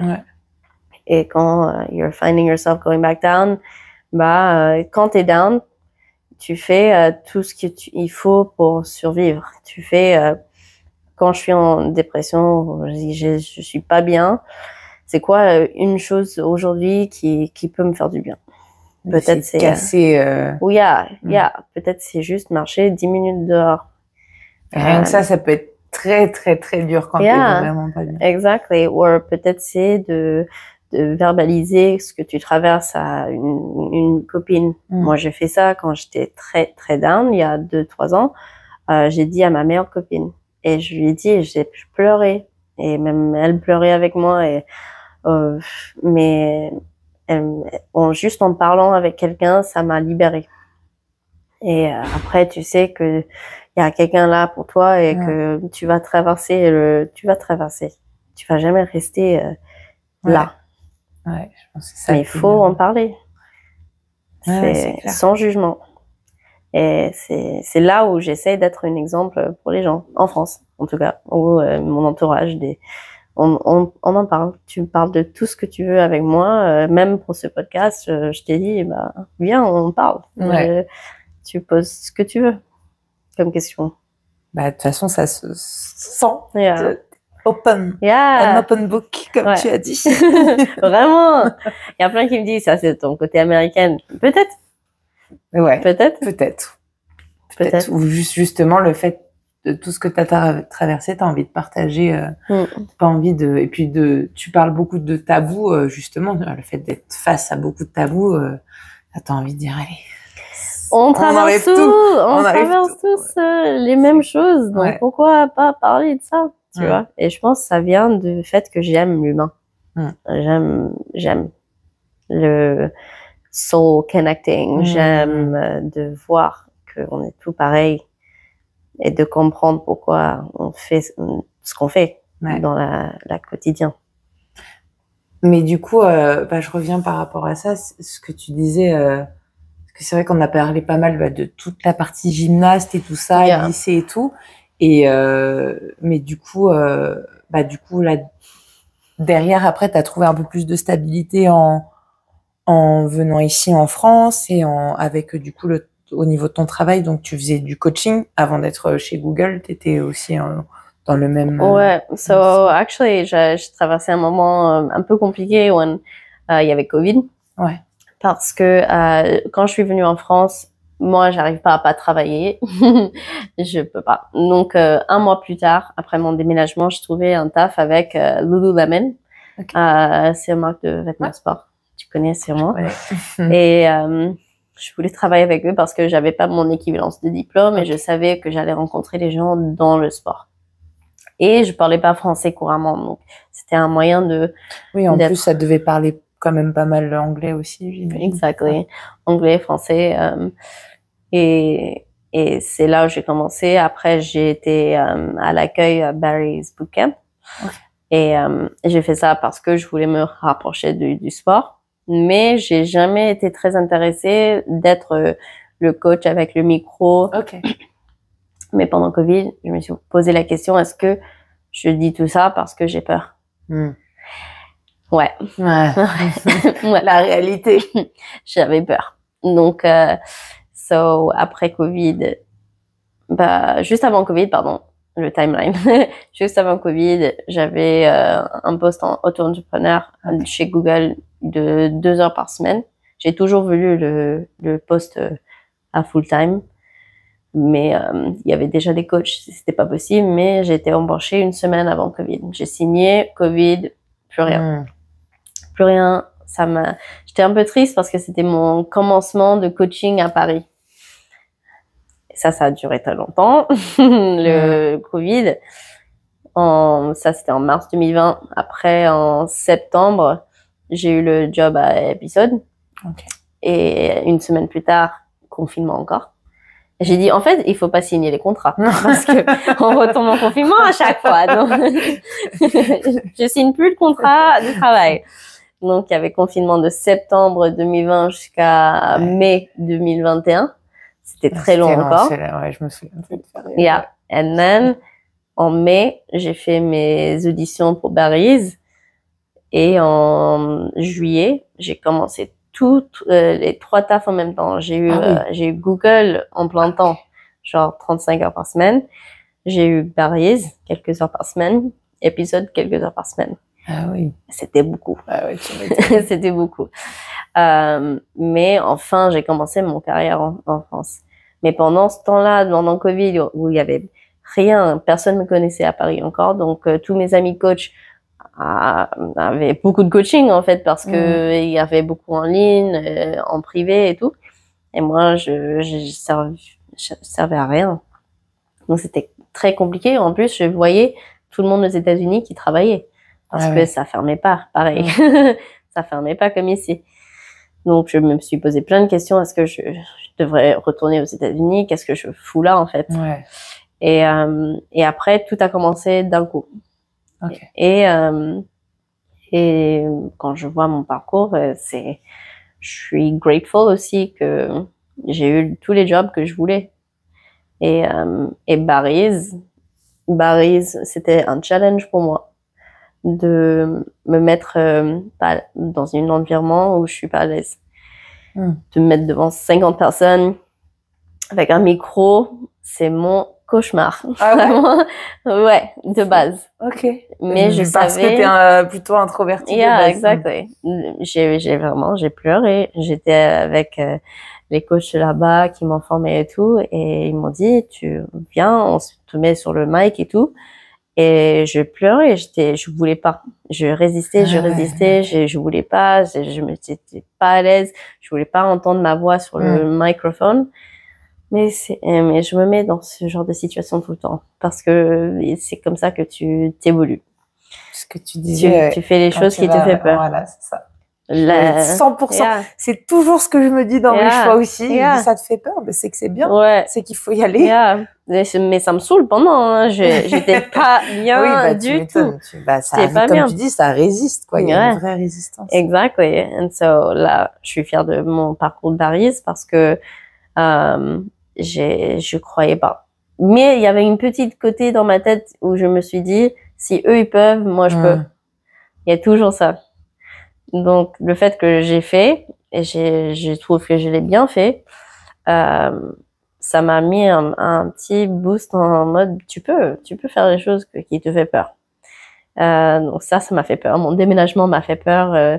La semaine dernière, j'ai fait un saut en parachute. J'avais très peur. Je visualisais de mourir. J'ai trop peur. T'avais peur du vide de base ou? Non, j'avais peur de mourir. Et j'ai toujours peur de mourir. J'essaie de travailler sur ça.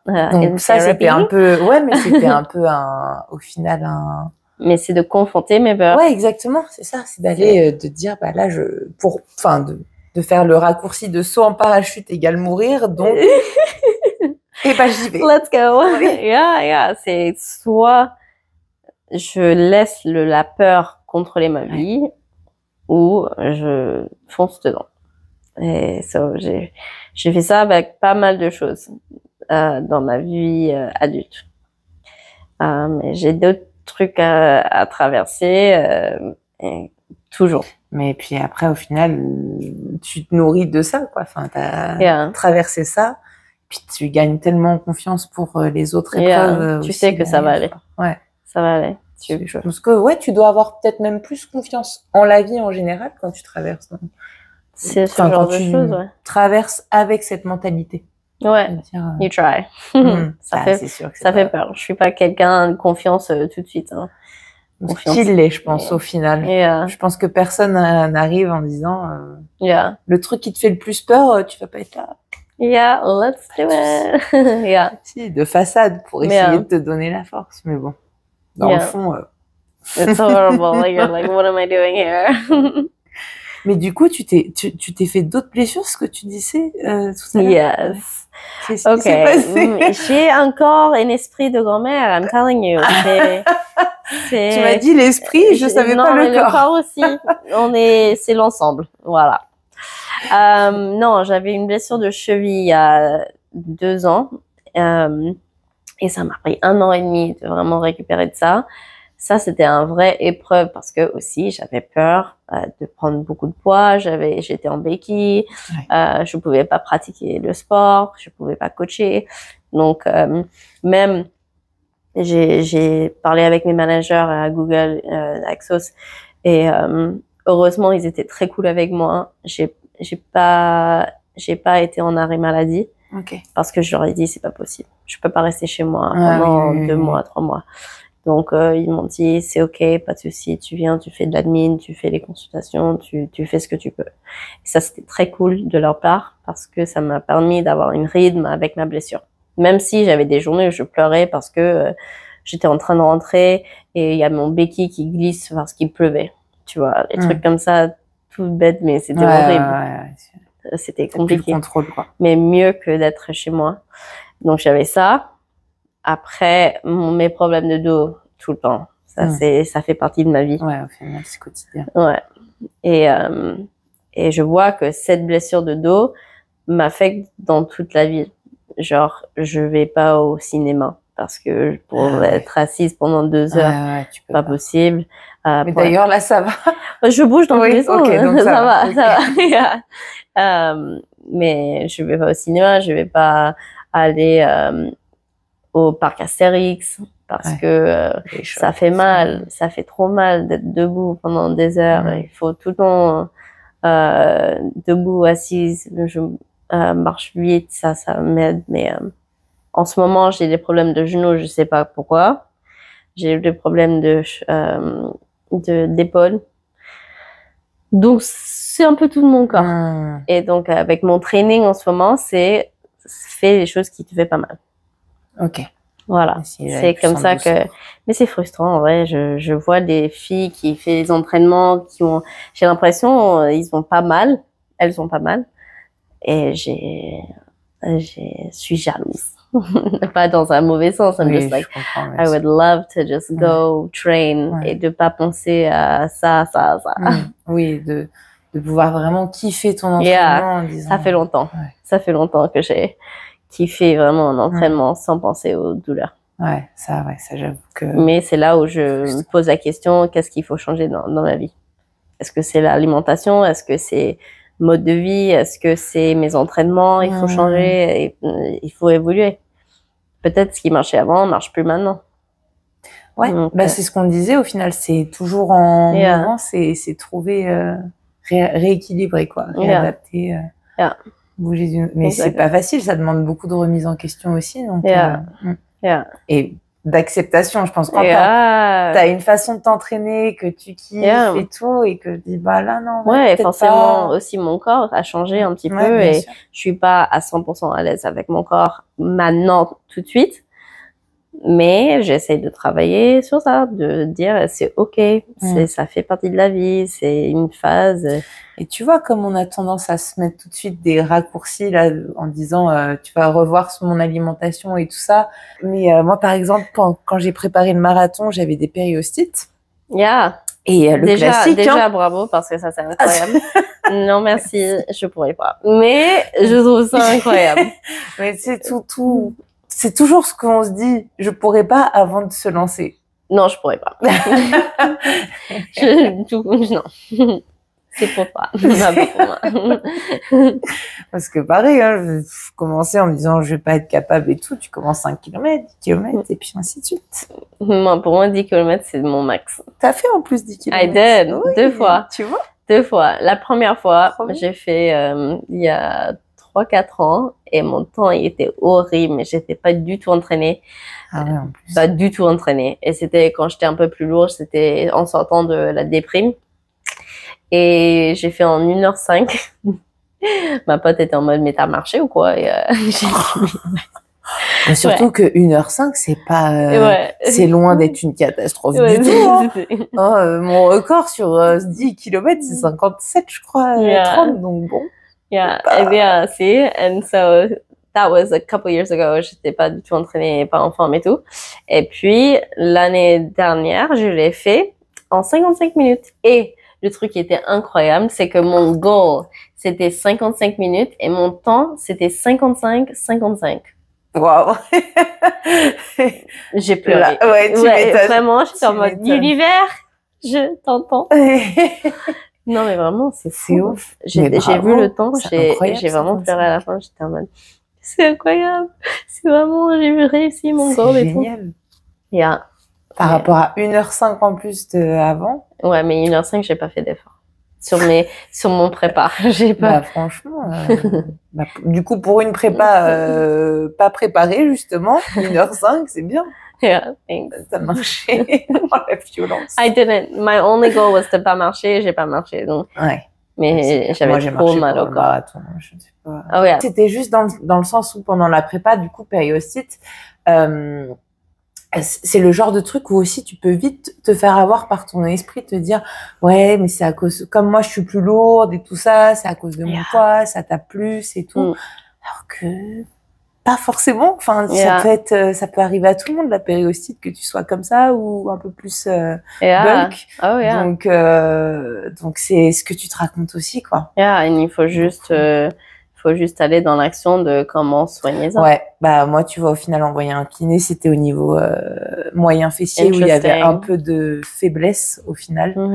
Donc en bossant là-dessus, ça m'a passé, mon kiné m'a dit peut-être mon genou c'est moyen fessier, quadri, On a parlé pas mal du corps et je trouve ça intéressant de parler autour de ça parce qu'au final on a vécu beaucoup toutes les deux, donc on comprend là-dessus, mais le rapport au corps de la femme, et toi, du coup, qu'il a vécu sur deux visions très différentes entre la France, justement, et les États-Unis, où je pense que ça doit être très, très, très... C'est très différent. I think, mais sur les années, tu vois que ça évolue tout le temps. Tu vois, aux États-Unis, le Kardashian body, c'était populaire dans beaucoup d'années. Quand on était petite, c'était plus très fine. Genre le Friends body de Jennifer Aniston. Ça, c'était un peu les exemples. Pas méfier du tout. Après, maintenant, ça redevient... Je pense que ça va revenir au naturel. Genre, enlève les Brazilian butt lifts and fake boobs and the lips, and I think everything will juste revenir au naturel. Chose que j'aime bien aussi en France, c'est que il y a beaucoup plus de naturel. Donc je me sens plus à l'aise à juste être moi-même. Mais en France, ça juge beaucoup sur il faut être skinny. C'est plus skinny ici. C'est toujours skinny. C'est toujours les années 90 en fait. Je pense que aussi encore plus à Paris. Hein. Really? Je pense, ouais. Maybe. Je pense qu'il y a un truc dans la ville, dans l'ambiance. Parce que tu vois que ici à Paris, il y a beaucoup plus d'importance sur l'outfit. Ouais, c'est ça. Donc le corps qui va avec un peu ce côté modèle et mannequin et tout ça. Moi, perso, je l'ai vu aussi beaucoup, le contraste entre le moment où j'étais dans plus les salles de sport, fitness park on air et tout ça, et justement ici, où là, et pourtant, hein, on m'a déjà fait le retour de j'aime trop tes épaules, tes bras et tout. Elles aiment bien, mais ça fait peur. Oui, ça, beaucoup qui disent. Je sais que exactly. Surtout pas. Non, mais il y a des femmes qui m'ont dit j'ai pas envie de ressembler à toi. Et je dis t'inquiète, tu vas pas me ressembler parce que t'as 14 années de gymnastique à faire avant. Et à ton plus jeune âge aussi parce que ça joue pour beaucoup. Exactly. Donc t'as plein d'années de muscu, gymnastique et juste d'avoir mes gènes génétiques aussi. Donc t'inquiète pas. C'est clair. Mais c'est vrai qu'il y a une vision différente depending on l'environnement. Ouais, c'est ça. Parce que pour le coup, salle de sport un peu plus strict, on va dire, tu sens que ça veut prendre de la masse justement là-bas. Même les filles, elles sont là, elles veulent vraiment... Ouais, j'aime bien. J'aime bien cette vibe. C'est stimulant. Mais je trouve ça intéressant niveau... dans le monde de dating aussi, ton identité de dating. Parce que t'es tout le temps en train d'être jugé par rapport à ton corps. Bien sûr, ouais. Et je trouve aux États-Unis, mon corps, il est plus valorisé dans le sens où c'est trop cool. C'est t'es une femme forte, quoi. Exactly. C'est ça que ça veut dire. Un mec doesn't seem to be as intimidé par ça aux États-Unis qu'ici, c'est dur. Ouais. Ici, j'avais pas mal d'années de célibataire et c'est très compliqué parce que les gens me jugent tout de suite. C'est elle veut... C'est catégorisé pas possible parce que trop tout le temps. So, ça élimine 80% des mecs. À chaque fois. Ou ils me disent ils pensent que je suis lesbienne. De ça, tout le temps. Lesbienne ou que avec les mecs musclés.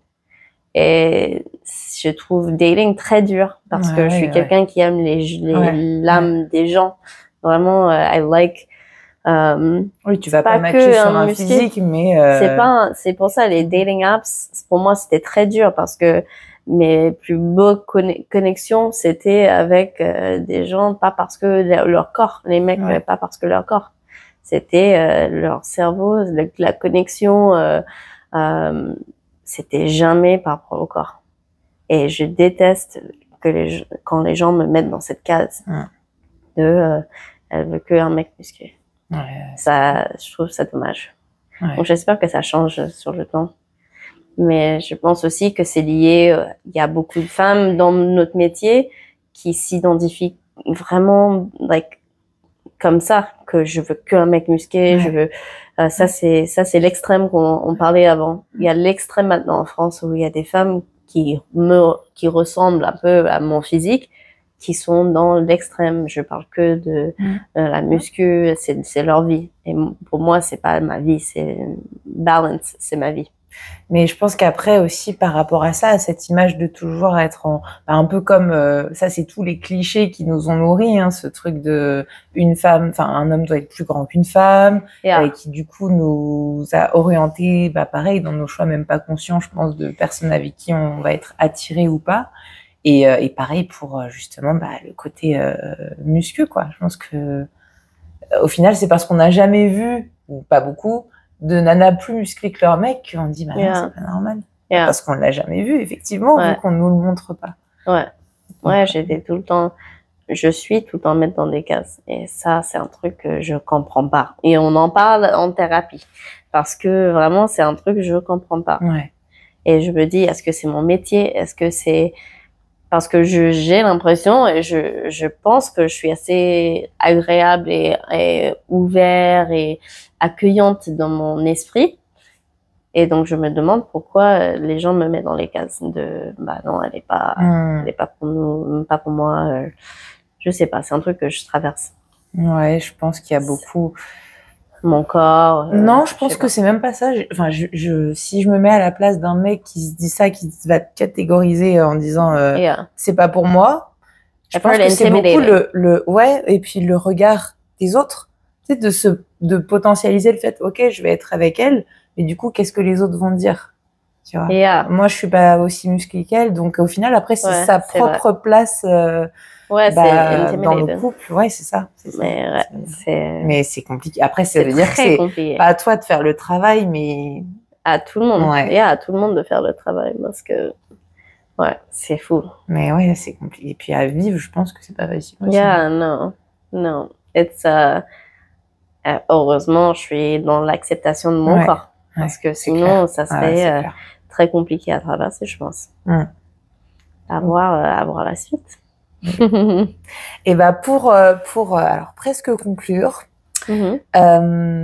c'était surtout d'avoir ton retour sur l'apprentissage de tout ce que tes moments difficiles t'ont appris sur toi, et même en général la vie, tout ce que ça a pu te permettre de créer derrière.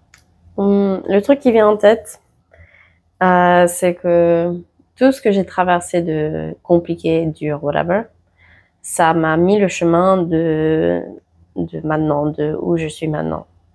Et sur le moment, c'était très très dur. Donc j'ai les ruptures, les déménagements, pas avoir de taf pendant Covid, que les gens disent que je suis masculin.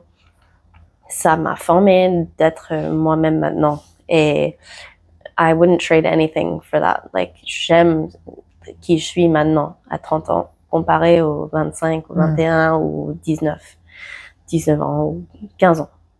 Et je trouve ça beau. La vie, pendant que tu traverses, c'est horrible. Mais derrière, tu vois, en fait, ça t'a formé, ça t'a donné plus de sensibilité, plus d'empathie, plus de compréhension en soi et en des gens en face. Et je suis pas parfaite. Et ça, c'est un truc où les gens que mes ex m'ont dit, t'es parfaite, et je leur dis, arrête de dire ça. Je veux pas être parfaite, je suis pas du tout. And it's what I've heard it in the past, et j'aime pas cette expression parce que une personne n'est parfaite. Et donc tout ce que j'ai traversé, je pense que je suis plus complète tant qu'humain. Et ça me montre qu'on est tous comme ça. Et c'est pour ça que j'ai envie d'en parler et de verbaliser. Et que peut-être ça va aider quelqu'un qui traverse les problèmes de corps. Ou les problèmes d'alimentation. Ou des problèmes de dire qu'un jour, peut-être, je peux accepter comme elle a accepté. Et Mais même en étant en acceptation et tout, il y a des jours où c'est de la merde. Et c'est OK. C'est ça qui m'a appris aussi, la vie, c'est les hauts et bas, comme on a dit. Il y a des jours où je me sens on top of the world et trop bien et je kiffe ma vie et mon entourage, elle est trop bien et tout. Et il y a des jours où je suis seule au monde et je pleure. Mais c'est la vie. Il y a rien qui va, tu sais pas pourquoi, mais il y a rien qui va. Et tu vois vraiment que avec le recul, que dans les années qui suivent, tu reflectes sur ton passé et tu dis en fait j'ai rencontré lui parce que ça m'a aidé à traverser le passé ou mon rupture avant aux États-Unis, ça m'a permis d'avoir cette aventure en France parce que j'aurais pas fait ça sans la rupture. J'ai fait plein de stages à l'université où j'étais épuisée. Je travaillais université et des stages gratuits et j'étais en mode mais pourquoi je fais ça? Mais après j'avais une stage de ouf avec Exos, mon taf maintenant et 4 ans plus tard, ça m'a permis d'avoir le job en France, à Paris, avec Exos chez Google. Donc, tout est lié. Et voilà. Donc, c'est ça. C'est vraiment, tu vois, with age, que l'impact que ça a sur ta vie et sur la vie des autres, c'est indispensable. Et du coup, comment t'envisages le futur? Là, on va parler beaucoup du passé, mais comment tu perçois? Le futur, je sais qu'on peut rien prévoir. Ça, oui, c'est clair. Ça, je sais. Et comme je t'ai dit, je suis en midlife crisis. Là, 30 ans, il y a un truc qu'il faut que ça change. Je sais pas ce que c'est encore. Et donc, j'essaye de méditer sur ça. Je vois aussi ce qui va se présenter dans ma vie. Tu vois les signes de l'univers, tu vois quand t'en parles. Et il faut que tu en parles. Il faut que moi, je parle des choses dont j'ai envie. Et après, je vois les opportunités qui se présentent dans ma vie. Et pour l'instant, j'ai pas de réponse vraiment. Je sais juste qu'il faut changer un truc. Moi, je sais que par rapport à ça, parce que quand je vais énumérer plein d'idées, moi, j'ai tendance à beaucoup en parler aussi de mes idées à mes proches et mes amis et tout. Et je vois en fait qu'est-ce qui me donne de l'énergie quand j'en parle. Tout de suite, ça va naturellement. Je vais me dire ok, donc c'est peut-être plus ça vers quoi je dois aller et tout. Quand je dis un truc et que je sens que j'y crois pas vraiment, je me dis bon ok, c'est pas vers ça qu'il faut aller. Même pas. Non, je sais pas. Donc je sais, il y a un changement qui va arriver. Je sais pas quoi. Soit personnel, professionnel, mais ça va arriver bientôt et j'ai envie que ça change. Du coup, vu que tu as envie, ça va forcément changer. Quoi. Tu vas faire les choses pour naturellement. Et c'est drôle parce que je suis dans un moment de ma vie où je devrais être contente de ce que j'ai parce que j'ai vraiment mon taf trop bien. J'adore mon quotidien. Mais j'ai besoin ça veut rien dire ça. J'ai besoin d'autres choses. J'ai jamais trop compris moi ce truc de j'ai tout donc je devrais pas me plaindre. Mais mais t'as tout mais au final il y a un truc j'ai pas actuellement un projet qui me pousse. Et donc j'essaie de trouver ce que c'est. À voir. Stimuler. À voir. Je suis pareil. C'est de changer c'est de faire des trucs comme ça, des nouvelles connexions et de les petites actions.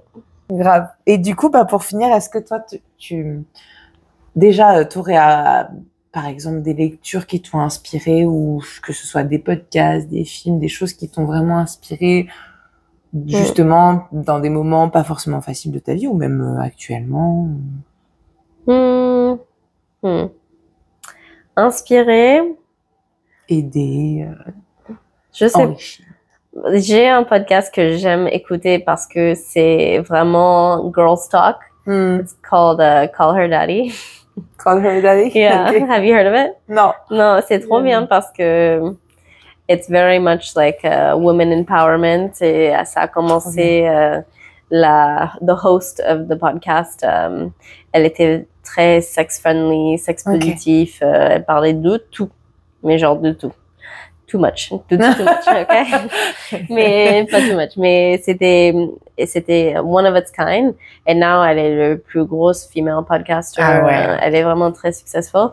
Et ses podcasts, elle est en jogging, elle est chill, et c'est vraiment comme ça. Juste, donc je trouve ça sympa. Et j'aime elle a elle a des médecins maintenant, des celebrities, elle a plein de gens sur plein de sujets. Et c'est juste real talk.